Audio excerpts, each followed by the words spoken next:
If you think the Middle Ages were all about knights, castles, and epic battles, you've already been tricked, because the real medieval world smelled like onions, sounded like constant chewing, and believed that wearing a dead animal around your neck could save your life. And the strangest part is that most of it actually made perfect sense at the time, which raises a dangerous question. What are we doing today that future humans will laugh at the same way? A medieval morning didn't begin with sunlight, it began with scratching, because wool shirts crawled with fleas no matter how often they were beaten with sticks, and before a single prayer left a mouth, fingers were already hunting inside sleeves and collars like nervous animals searching for warmth, while smoke from last night's fire still clung to hair, skin, and blankets, sealing in a smell that never truly left the body. A smell people stopped noticing the same way you stop noticing the hum of a fridge, except this hum carried disease, class identity, and sometimes even romance. You could tell how rich someone was not by their house but by how bad they smelled, because perfume in the medieval world wasn't fashion, it was armor, thick herbal pastes pressed under the nose to block the stench of streets where chamber pots emptied from windows without warning. And yes,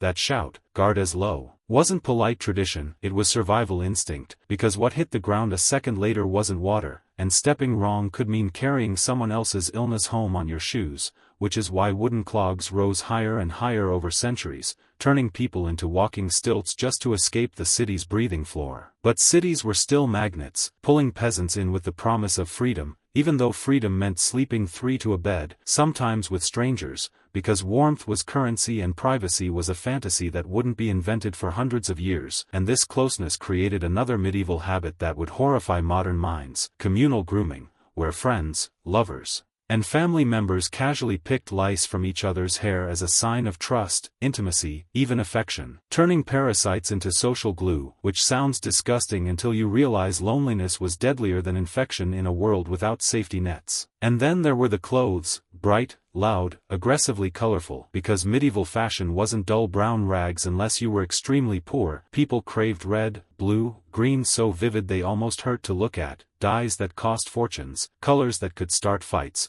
laws that literally banned certain shades for lower classes, meaning a sleeve could be illegal, a hat could be a crime scene. And getting dressed in the morning sometimes meant calculating whether your outfit could get you fined, arrested, or beaten, which makes modern dress codes look adorable. But the real madness hid under the fabric, because underwear barely existed, baths were rare events treated like medical procedures, and to stay clean, people relied on linen shifts that absorbed sweat and oils, meaning doing laundry wasn't just chore, it was hygiene technology, and when soap ran low, urine stepped in, aged urine specifically, because the ammonia broke down grease. So yes, entire industries quietly depended on barrels of collected human pee, and professional urine gatherers walked streets like essential workers no one thanked, which feels absurd until you remember modern cities run on things you'd rather not picture too clearly either. Food didn't offer escape, it added another layer of strange, because medieval people believed digestion shaped personality, health, even morality, so meals followed strict rules of hot, cold,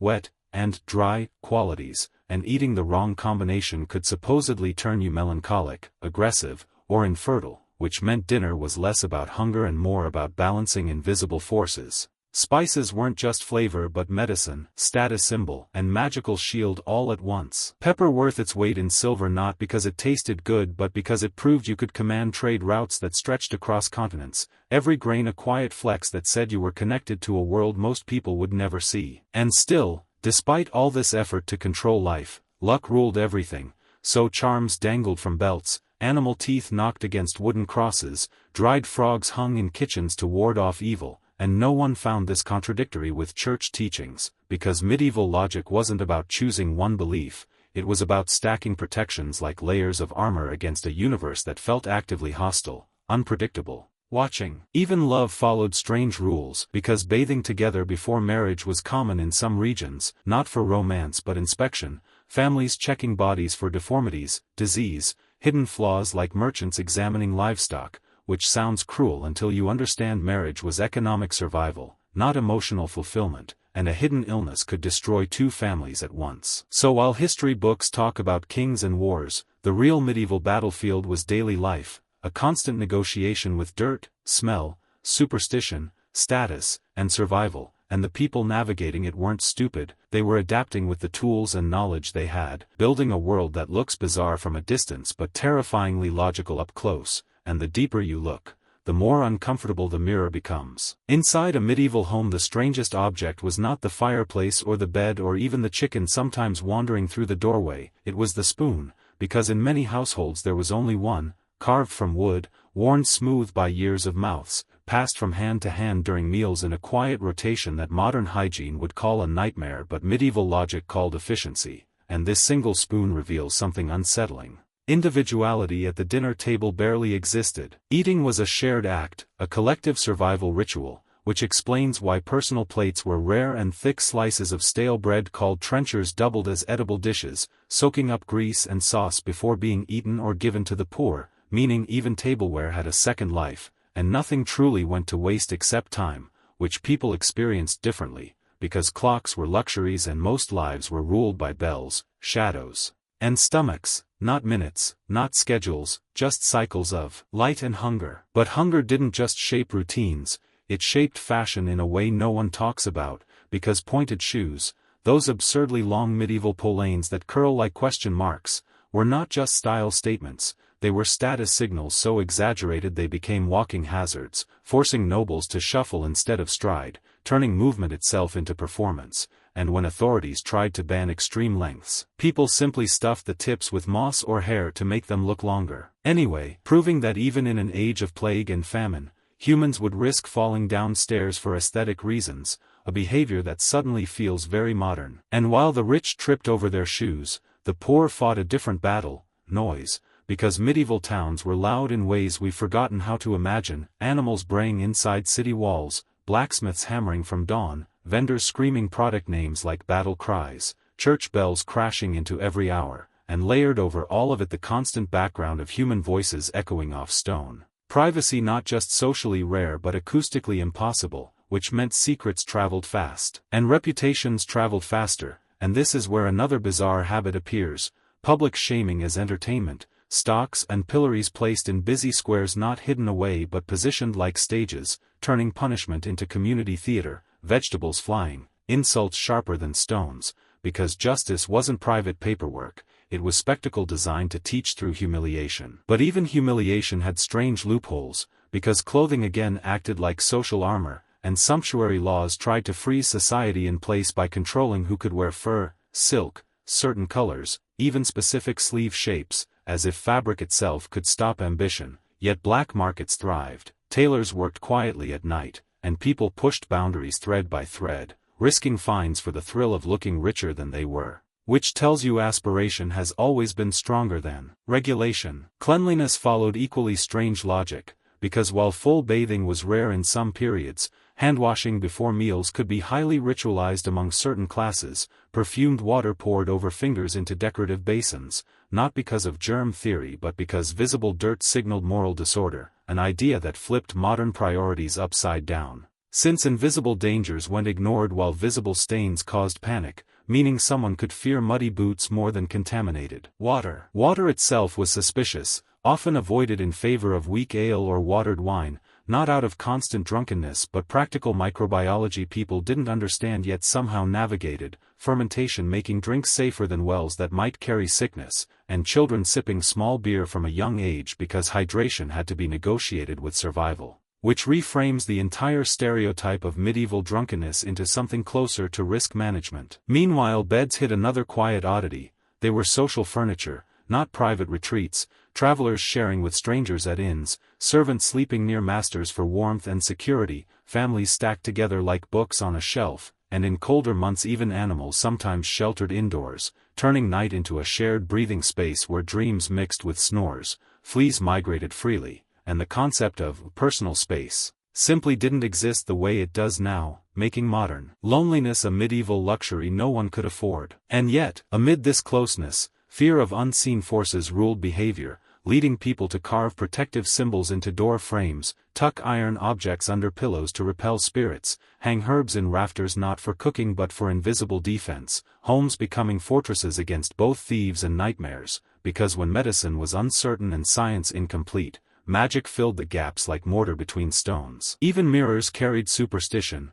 covered after death to prevent souls from getting trapped in reflections, a belief that sounds poetic until you realize it governed real actions in real rooms, shaping how grief looked, how mourning behaved, how space itself was treated when someone died. So while castles and crowns dominate paintings, the true medieval world lived in spoons passed between mouths, shoes too long to walk in, shared beds, shouted laws, and silent symbols scratched into wood, a civilization balancing practicality and belief in ways that seem absurd until you notice how many of our own daily habits would look just as strange if someone from the future stepped quietly into our kitchen and started taking notes. If you had walked through a medieval street at dusk, the first thing you would notice wasn't the architecture or the people but the air itself, thick, layered, alive with smells that acted like an invisible map telling you where you were before you saw it, tanners announcing their trade from blocks away with the stench of rotting hides soaked in urine and dog dung, bakers marking safer territory with warm yeast and smoke, butchers creating metallic clouds of blood and offal that drew dogs, flies, and sometimes accusations of sorcery when meat spoiled too fast, because without refrigeration decay felt personal, suspicious, like a curse rather than chemistry. And chemistry, though unnamed, ruled beauty standards in ways that now sound like dares, because pale skin meant wealth, proof you didn't labor under the sun. So faces were dusted with powders that sometimes contained lead or arsenic, slow poisons worn proudly, beauty as a long gamble where the reward was status and the cost might be teeth loosening, skin cracking, hair thinning. Yet people kept using them because social survival often outweighed physical survival, and that trade-off hasn't vanished, it's just rebranded. Hair itself carried strange signals, married women hiding it completely under veils or elaborate headdresses not out of modesty alone but because loose hair suggested availability, wildness, even danger, a code so strong that a single uncovered braid could shift how a woman was treated in public, turning fashion into language spoken without words. Men followed their own odd trends, like exaggerated codpieces that grew larger over time, padded, shaped, displayed like armor for masculinity, a medieval billboard announcing virility in a society obsessed with lineage and heirs, proving that insecurity has always found creative tailoring. But clothing wasn't the only wearable technology of belief, because people carried scent like medicine, pomanders filled with crushed herbs, spices, resin, tiny fragrant grenades worn at the belt to block bad air, the invisible enemy blamed for disease. And while the theory was wrong, the instinct to create portable protection was oddly right, showing how close guesswork sometimes wandered to truth. Night brought its own peculiar rules, because darkness wasn't just absence of light but a different territory with different laws, curfews enforced not only for crime but because people genuinely believed spirits roamed more freely after sunset, which is why towns sometimes hired official night watchmen whose job mixed security, timekeeping, and shouting the weather into empty streets. A human notification system echoing through stone corridors of sleeping houses. Sleep itself followed a pattern modern life erased, segmented rest, 2 sleeps instead of 1, people waking in the middle of the night for an hour or more to pray, talk, tend fires, or even visit neighbors, the quiet dark becoming a social interval rather than insomnia, suggesting our idea of normal sleep might be historically recent and culturally fragile. Medicine revealed even stranger logic, because doctors diagnosed illness by examining urine color charts that looked like painter palettes, holding glass flasks up to light and reading shades like fortunes, while barbers doubled as surgeons, pulling teeth, draining blood, amputating limbs with tools stored next to shaving razors, red and white barber poles quietly preserving the memory of blood and bandages twisting in the wind. And through all of this ran the medieval obsession with balance, humors needing regulation, bodies seen as ecosystems where too much heat, cold, dryness, or moisture could tilt a person toward madness or death, leading to treatments that seem brutal now but felt precise then, leeches applied with care, diets prescribed like equations, emotions treated as physical forces that could rot organs if left unchecked. Entertainment offered no full escape from this worldview, because even festivals mixed joy with fear, masks worn not just for fun but to confuse spirits, noise made deliberately to scare away unseen threats, celebrations doubling as spiritual pest control, while traveling performers spread news, gossip, and rumors that sometimes triggered panics faster than any army could march. Information moving mouth to mouth with zero verification yet enormous power. Children grew up inside this web of belief and practicality, playing with miniature tools that trained them for adult labor, toys doubling as career previews, games teaching strength, balance, endurance rather than imagination alone, because childhood as protected fantasy space was a luxury most families couldn't afford when survival required early usefulness. And yet despite hardship, humor thrived in strange directions, crude jokes carved into church pews, doodles in manuscripts showing knights fighting snails for reasons historians still debate, a reminder that medieval people laughed at absurdity too, even while living inside it. The deeper you look, the clearer it becomes that their world wasn't primitive, it was densely coded, every smell, color, garment, object, and sound carrying layered meaning, and the real shock isn't how weird their lives were but how confidently they navigated systems that to us feel like riddles written in smoke. Walk into a medieval marketplace and you wouldn't just see goods, you'd see theater, negotiation, superstition, and survival colliding in a single noisy organism, because markets were not tidy rows of labeled products but living puzzles where everything had a backstory and nothing was fully trusted, bread weighed in public to prove bakers weren't cheating, coins bitten to test if they were real, fish inspected for signs of rot that might also be interpreted as divine punishment, and hovering above every stall was the quiet fear of fraud, not just economic fraud but cosmic fraud, the idea that the world itself might be tricking you. Sellers shouted miracle cures made from ground pearls, powdered antlers, dried toads, and mysterious imported spices no one could verify, and buyers pretended skepticism while secretly hoping magic might be real this time, because when medicine fails, hope becomes a currency stronger than gold. This is why medieval pockets and belts carried more than tools, they carried tiny bags of protection, saint relic fragments, bits of bone, scraps of cloth touched to holy sites, charms bought from wandering peddlers who blurred the line between merchant and mystic, faith and commerce braided together so tightly no one bothered separating them. Even measurement was flexible, because standardized weights existed but local habits bent rules like soft metal, meaning a pound of grain might change town to town, and people navigated this with memory, reputation, and gut feeling rather than printed labels, shopping as a social skill instead of a mechanical transaction. And then there were animals, everywhere, not just livestock for sale but companions, workers, pests, and status symbols,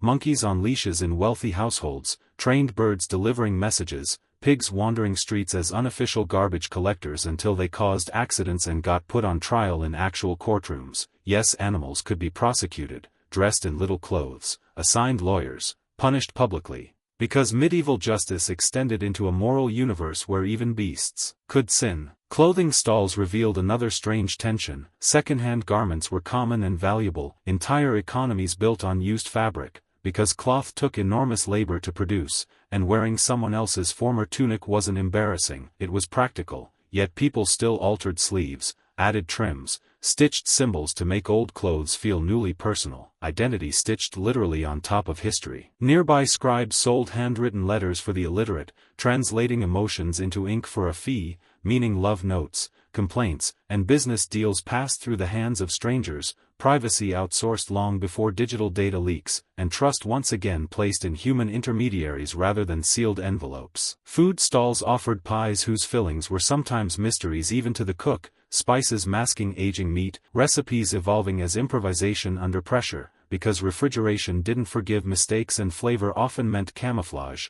yet people lined up anyway, trading certainty for calories. Sound stitched it all together, metal striking metal, animals protesting, vendors chanting, children weaving through legs, priests passing with incense smoke cutting through fish and sweat, and above it all church bells dictating time like a giant unseen conductor, reminding everyone that commerce happened under divine surveillance. But markets weren't just about buying, they were where news detonated, where rumors about war, plague, or royal decrees spread faster than riders on horseback, information jumping stall to stall like sparks in dry straw, and sometimes a single shouted sentence could empty a square in seconds, panic more contagious than disease. And hidden in plain sight were pickpockets, fortune tellers, dentists, gamblers running shell games, all feeding on the density of humanity packed into narrow streets, cities acting like magnets not only for opportunity but for risk concentrated into walking distance. By the time someone left the market their purse might be lighter, their head fuller, their beliefs slightly rearranged by what they had heard, smelled, touched, feared, and hoped, because a medieval market didn't just supply goods, it rewired reality in small daily ways, proving that the strangest medieval object wasn't a relic or a torture device but the marketplace itself. A machine that turned uncertainty into routine and chaos into something people could navigate with surprising confidence. Step inside a medieval bedroom and the first shock isn't what's there but what isn't, because the room rarely belonged to just two people and the bed was less a private island than a crowded dock where bodies arrived in shifts, family members, servants, guests, sometimes travelers paying for a corner of mattress. Sleep negotiated like space on a ship, warmth shared out of necessity, and in that shared darkness the sounds of breathing, coughing, whispering, and scratching formed a nighttime language everyone learned early, a reminder that solitude was a luxury the past could not afford. Beds themselves were ecosystems, stuffed with straw that had to be replaced when it grew too alive with insects,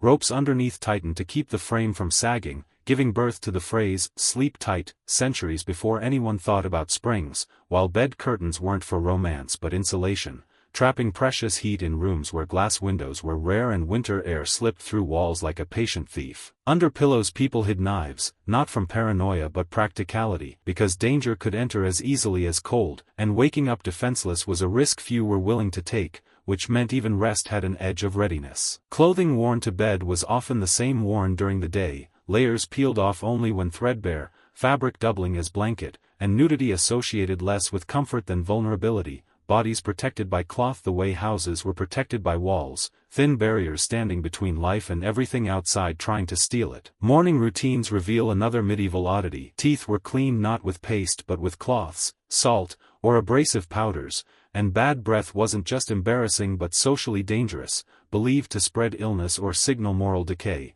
So herbs were chewed like primitive mints, breath turned into another battlefield where scent meant status and safety. Mirrors, when available, were small, cloudy, expensive, meaning most people rarely saw their full reflection, self-image constructed from touch, comments, and memory rather than daily visual confirmation, which may explain why fashion leaned dramatic. If you can't see yourself clearly, you dress so others can describe you. And then there were pets, but not the curated companions we know today. Cats were valued but also suspected of witchcraft, dogs guarded homes yet roamed streets freely, and exotic animals became elite conversation pieces, peacocks wandering courtyards like living jewelry, their feathers symbols of status so loud they barely needed words. Illness transformed homes into ritual spaces, doors marked with symbols to ward off further sickness, rooms rearranged to balance invisible forces, windows opened or sealed based on whether air was seen as cure or curse that week. Medical advice shifting with theory yet followed with absolute seriousness because doing nothing felt like surrender. Birth and death both happened in these same rooms, beds witnessing beginnings and endings without ceremony of location,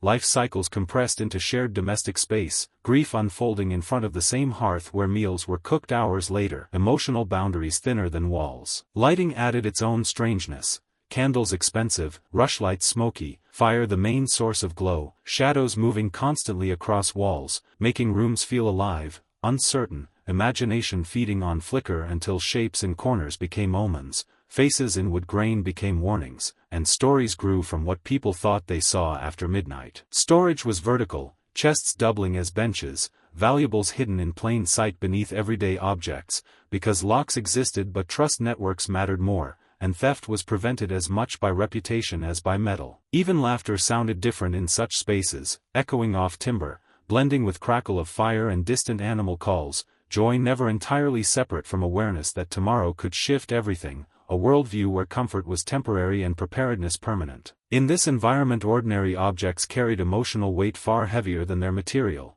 A spoon inherited, a blanket mended for years, a wooden cup carved by a parent long gone, possessions acting as memory anchors in a world where records were rare and continuity lived inside things you could hold. So the medieval home, far from being a crude shelter, was a living organism of habits, fears, improvisations, and quiet innovations, and the deeper you step into it the clearer it becomes that strangeness was not decoration of their lives but structure, the framework that made survival possible in a world that never promised stability. Step outside that house again and look up, because medieval rooftops tell a story no one writes down, lines of laundry snapping in the wind like coded flags, shirts, stockings, underlinen broadcasting private lives in public air, fabric acting as biography, how many garments you owned, how fine the weave, whether patches outnumbered original cloth, and everyone reading this silent information without needing words. Because observation was a survival skill long before it was entertainment. Streets below doubled as workspaces, kitchens, workshops, and dumping grounds, apprentices hauling buckets of dye that splashed color onto cobbles for weeks, turning alleys briefly blue or red like accidental art installations, while scribes scraped animal skins into parchment nearby, the smell sharp, organic, a reminder that books once came from bodies, knowledge literally processed from livestock. Time moved differently here, not forward in straight lines but in loops marked by saints' days, market days, fasts, feasts, and sudden interruptions like fires that could erase a neighborhood in an hour, which is why people slept lightly and kept possessions portable, chests ready, bundles half-packed in the back of the mind, mobility disguised as domestic life. Fire itself was both servant and predator, hearths feeding warmth and food while sparks threatened entire towns built mostly of wood, leading to strange rules like mandatory buckets of water kept by doors, night patrols sniffing for smoke, and superstitions about spirits riding flames, disaster explained through both physics and folklore at the same time. Sound never stopped being information, church bells not just calling prayer but signaling danger, celebration, curfew, even execution, each pattern a public broadcast system everyone understood instinctively, a shared audio language binding thousands of people who would never read a written notice. Punishment rituals extended beyond stocks, branding irons marking skin so crime became visible forever, bodies turned into walking records in a society where paper could lie but scars did not, identity sometimes carved instead of written. Meanwhile, entertainment thrived in gaps between labor, dice games played on doorsteps, wrestling matches erupting in fields after harvest, traveling performers swallowing fire, juggling knives, telling stories of distant lands most listeners would never see yet vividly imagine, medieval life fueled by narrative long before screens took over that role. Superstition threaded through everything like hidden wiring, shoes placed under beds to block nightmares, bread crossed with a knife before cutting to trap evil, names avoided at certain hours, people navigating invisible maps of danger layered over physical streets, logic built from tradition rather than experiment but followed with disciplined consistency. And yet innovation quietly crept in, eyeglasses appearing and extending working lives, mechanical clocks starting to challenge the sun's authority, buttons replacing laces and changing how clothes fit and moved, small technologies reshaping daily rhythm without fanfare, revolutions disguised as accessories. Death remained close enough to influence design itself, graveyards placed at town centers, bones later dug up and stacked in charnel houses when space ran out, skulls arranged like architecture, reminders that space was shared not just among the living but with the past, memory stored in walls as much as minds. Through all this, humor survived like a stubborn weed, marginal drawings in manuscripts showing rabbits hunting humans, monks doodling absurd faces in holy texts, laughter leaking into places authority tried to keep solemn, proof that imagination refused full control. The medieval world wasn't balanced between darkness and light, it was crowded with meaning stacked on every object, gesture, and sound, and people moved through it with a fluency we've lost, reading symbols in smoke, fabric, bells, and bread the way we read notifications and screens. Each era convinced its habits are normal while living inside systems future centuries will study with the same mix of fascination and disbelief. And when you pull back from all of it, the shared spoons, the pointed shoes, the perfume pomanders, the urine laundries, the night watch cries, the beds full of breathing bodies, the markets selling both fish and miracles, the strangest medieval object isn't something you can hold, it's the invisible operating system people carried in their heads, a dense web of meanings that turned every action into a negotiation with fate, status, faith, and survival all at once, because nothing was ever just a hat, a smell, a color, a meal, or a sound. Everything signaled something, protected against something, or risked provoking something. Life lived like walking through a room full of unseen tripwires everyone pretended not to see yet constantly adjusted to avoid. A stain on your sleeve could whisper poverty, a bright dye could shout rebellion, a certain herb in your pocket could promise protection while advertising fear, and even silence could be suspicious in a world that trusted noise as proof of life. Bells, animals, voices forming a constant reassurance that the world was still running, because when sound stopped unexpectedly people didn't relax, they braced. The medieval mind wasn't naive, it was overloaded, forced to build explanations for everything without the tools we take for granted, so logic grew sideways instead of forward, layering religion, observation, folklore, and guesswork into systems that worked just well enough to keep most people alive most of the time, which is more than chaos but less than certainty. And inside that uncertainty people still found ways to express identity, pride, humor, and love, embroidering secret patterns into clothing linings no law could see, carving initials into wood beams that still survive centuries later, composing songs about local scandals that spread faster than official decrees, ordinary people leaving fingerprints on history in ways quieter but more honest than kings ever managed. Fear-shaped architecture, with low doorways forcing entrants to bow whether they meant respect or not, narrow stairs favoring defenders, windows small not only for warmth but for security, homes designed like arguments against a dangerous universe, every beam a compromise between comfort and caution. Even faith, so dominant, was lived in deeply personal ways, prayers muttered over bread dough, saints assigned to specific problems like specialists, heaven imagined not as abstract eternity but as a place with familiar smells, foods, and reunions, spirituality woven into chores until the line between sacred and ordinary disappeared. And yet for all the strangeness, one detail feels hauntingly familiar: the constant attempt to control what couldn't be controlled, to predict illness, weather, luck, love, and death through rituals, habits, purchases, and appearances, people clinging to routines the way we cling to notifications, forecasts, and labels, hoping information can shrink uncertainty down to a size we can sleep beside. That's why the medieval world feels alien up close but recognizable at a distance, because beneath the fleas, dyes, charms, and chamber pots lived the same restless human mind trying to feel safe in a universe that refuses guarantees. The real shock isn't that they believed odd things or wore impractical clothes or shared beds with strangers, it's that their strange solutions worked often enough to build cities, trade networks, art, and stories that still reach us, proof that normal is always temporary and logic is always local. So when we laugh at pointed shoes or urine soap or relics in pockets, we're really laughing at the visible surface of a system that made sense from the inside, just as our own habits will look absurd when the future studies our deodorants, fashion trends, supplements, and superstitions with the same raised eyebrow. The Middle Ages weren't a time of madness surrounded by a halo of ignorance, they were a mirror held at a different angle, and the longer you stare the more your own reflection starts to blur with theirs, until the distance between then and now feels less like a gap in time and more like a change in costume, and that realization is far stranger than any lice comb, curled shoe, or charm against the evil I could ever be.